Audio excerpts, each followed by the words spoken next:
श्री राधा कृष्णाय नमो नमः। सर्वप्रथम मैं भगवान श्री राधा कृष्ण के चरण कमलों की वंदना करता हूँ। आप सभी भक्तजनों को भी सादर नमस्कार करता हूँ। संत श्री कबीर दास जी के दोहावली से हम अब तक 50 दोहों के भावार्थ का श्रवण कर चुके हैं। इसे आगे बढ़ाते हुए हम आज अगले 25 दोहों के भावार्थ का श्रवण करेंगे, जो इस प्रकार से है। नीचे नीचे सब तेरे संत चरण लौलीन, जाति ही के अभिमान ते बूढ़े सकल कुलीन। गरीब लोग विनम्र होकर संतों के चरण पकड़कर भवसागर से पार हो गए, किंतु उच्च कुल और जाति के अभिमान में बड़े लोग अज्ञानता के कारण डूब गए। अर्थात अभिमान प्राणी का सबसे बड़ा शत्रु है। विनम्रता ही मित्र है। विनम्रता से असंभव वस्तु भी सहजता से प्राप्त हो जाते हैं। कबीर यह मन मसखरा, कहूँ तो माने रौस, जा मार्ग साहिब मिले तहाँ न चाले कौस। कबीर जी कहते हैं कि यह मन बहुत ही चुलबुला और चंचल है। इसे समझाओ तो बुरा मान जाता है और दुखी होता है। जिस भक्ति मार्ग पर चलने से परमात्मा की निकटता प्राप्त होती है, उस मार्ग पर चलने के लिए तैयार ही नहीं होता। अर्थात कल्याण के मार्ग पर चलने के लिए मन के वश में नहीं, बल्कि मन को वश में करना हितकारी है। कहत सुनत जग जात है, विषय न सूझे काल, कहे कबीर सुन प्राणिया साहिब नाम संभाल। संसार के अज्ञानी लोग विषय वासना संबंधी चर्चा बहुत ही प्रेम निमग्न होकर करते हैं और प्रसन्नता का अनुभव करते हैं। उन्हें मृत्यु का ध्यान नहीं रहता। मृत्यु के यथार्थ सत्य को भी भूल जाते हैं। ऐसे वासना के अंधे प्राणियों को सचेत करते हुए महात्मा जी कहते हैं कि ए मानव, तू स्वामी के नाम का सुमिरन कर, पल पल उनके नाम रूप का ध्यान कर। कल्याण का यही एकमात्र मार्ग है। राम नाज जाना नहीं, पाला सकल कुटुंब, धंधा ही में पची मरा, बार भय नहीं बुम्ब। हे जीव, राम के नाम से अनजान रहकर तू अपने कुटुंब परिवार का पालन पोषण करने में सदैव व्यस्त रहा, जिससे तेरा कल्याण होगा। जो मार्ग तेरे कल्याण का है, उस मार्ग को तूने अपनाया ही नहीं और धंधा करते करते मोह माया में ही मर गया। ना तो तुझे यश हुआ और ना ही सद्गति मिली। पकी खेती देखी के गर्भ किया किसान, अजहूँ झोला बहुत है, घर आवे तब जान। पकी हुई तैयार फसल देखकर किसान प्रसन्नता से फूला नहीं समाता। उसे गर्व हो जाता है कि अभी आगे अनेक कठिनाई है। जब सुरक्षित रूप से अनाज घर में पहुंच जाए तब अपना जानो। तात्पर्य यह है कि कालचक्र का कोई भरोसा नहीं, पल भर में कुछ भी हो सकता है। मेरा मुझ में कुछ नहीं, जो कुछ है सब तौर, तेरा मुझको सौंपते क्या लागेगा मोर। ईश्वर को संबोधित करते हुए संत जी कहते हैं कि मेरी मुझ में कुछ नहीं है, जो है सब तेरा है। तेरी वस्तु तुझे सौंपते हुए मेरा क्या लगता है। राम बुलावा भेजिया, दिया कबीर रोए, जो सुख साधु संग में, जो बैकुंठ न होए। कबीरदास जी कहते हैं कि जब भगवान राम ने मुझे अपने पास बुलाने के लिए बुलावा भेजा, उस समय मैं रोने लगा। मृत्यु के डर से नहीं, बल्कि संतों की संगति से मुझे जो सुख प्राप्त होता था, वह सुख बैकुंठ में भी नहीं है। अर्थात सत्संग सुख के समान अन्य कोई सुख नहीं है। 5 पहर धंधे गया, 3 पहर गया सोए, 1 पहर भी नाम बिन मुक्ति कैसे होए। एक दिन में 8 पहर होते हैं और 8 पहर में से 5 पहर धंधा करते हुए बीत गया और 3 पहर सोने में बीत गए। ऐ मानव, इस तरह तूने 8 पहर का समय गुजार दिया, किंतु 1 पहर भी भगवान का नाम का स्मरण नहीं किया, तो भला किस प्रकार तेरी मुक्ति होगी। लाग लगन छूटे नहीं, जीव चोच जरी जाए, मीठा कहा अंगार में, जाही चकोर चबाए। जब प्राणी को कोई वस्तु प्राप्त करने की लगन लग जाती है, तो वह लाभ हानि की नहीं सोचता। उसे तो वह वस्तु किसी भी हालत में चाहिए। जैसे चकोर पंछी अंगार को खाता है, जबकि अंगार कोई मीठी वस्तु नहीं है। दूसरे शब्दों में भगवान की भक्ति जो प्राणी करता है, वह लाभ अथवा हानि की चिंता नहीं करता। सीखे सुने विचार ले, ताहि शब्द सुख दे, बिना समझे शब्द गहे, कुछ न लोहा लय। जो मनुष्य सत्य को उचित रूप से सुनता है, समझता है और उस पर विचार करता है, उसके अंदर सीखने की भावना होती है। ऐसे प्राणी के लिए शब्द सुखदायी होता है, अर्थात वह लाभान्वित होता है। किंतु जो बिना विचारे शब्दों को ग्रहण करता है, उसे कोई लाभ नहीं होता, क्योंकि वह शब्द के गूढ़ अर्थ को नहीं समझता।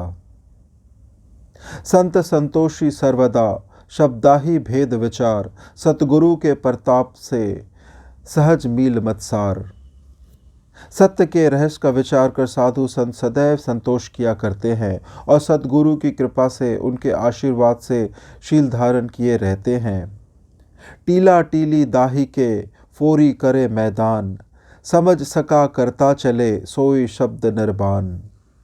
राग द्वेष, मन मुटाव और ऊंच नीच के भेद की जो ऊंची नीची खाइयाँ और टीले हैं, उन्हें तोड़ फोड़ कर जीवन रूपी मैदान को समतल बनाकर जो चलता है, शुद्ध विचार से सभी बुराइयों को साफ करता हुआ चलता है, वो मुक्त निर्बंध बंधन रहित ठोस शब्द ज्ञान है।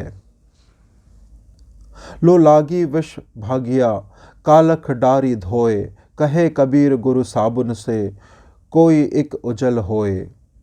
गुरु से प्रीति होने के पश्चात वासना रूपी विष दूर भाग जाता है और मन में बुराइयों की जितनी भी कालिक होती है, गुरु के ज्ञान रूपी साबुन से धुल जाती है। कबीरदास जी कहते हैं कि गुरु ज्ञान के साबुन से कोई गुरु भक्त ही निर्मल होता है। सतगुरु शरण न आवहीं, फिर होए अकाज, जीव खोए सब जाएंगे, काल तिहु पर राज। जो सतगुरु की शरण में नहीं जाते, उनसे दूर रहते हैं, उन्हें बार बार हानि होती है। बिगड़ी बनाने वाले, अशरणों को शरण प्रदान कर जीवन के दुखों को दूर करने वाले एकमात्र सतगुरु ही तो है। जो उनकी शरण में नहीं आएंगे, वो यूं ही नष्ट हो जाएंगे, क्योंकि तीनों लोकों में काल का ही साम्राज्य है। चित्त चोखा मन निर्मला, बुद्धि उत्तम मति धीर, सो दो धोखा नहीं बिरहे, सद्गुरु मिले कबीर। जिन्हें सद्गुरु की प्राप्ति हो जाती है, उनका मन निर्मल और बुद्धि प्रखर हो जाती है।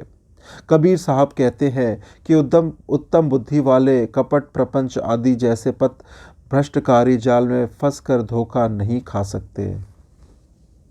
जा गुरु ते भ्रम ना मिटे, भ्रांति ना जीव की जाए, सो गुरु जूठा जानिए, त्यागत देर ना लाए। जिस गुरु के संग से भ्रम रूपी अज्ञान का अंत ना हो, हृदय में बसी भ्रांति दूर ना हो, तो ऐसा गुरु सही नहीं हो सकता। ऐसे गुरु को झूठा, पाखंडी और अज्ञानी जानकर उसका त्याग कर दो।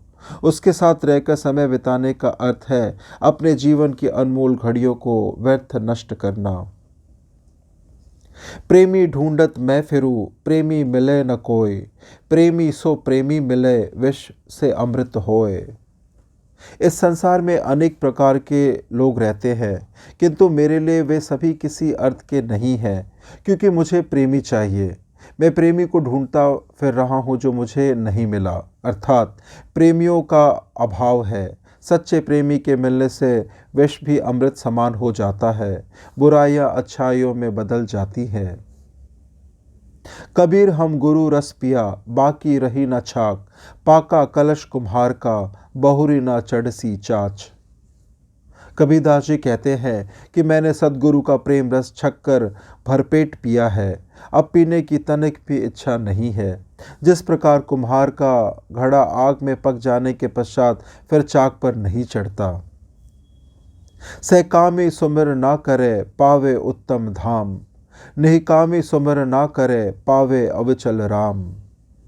जो प्राणी कामना अर्थात इच्छाओं से वशीभूत होकर सुमिरन करता है, उसे संसार के भौतिक सुखों की प्राप्ति होती है, किंतु जो कामना रहित होकर निष्काम भाव भगवत भक्ति करता है, उसे परमात्मा के दर्शन मिलते हैं और वह धन्य हो जाता है।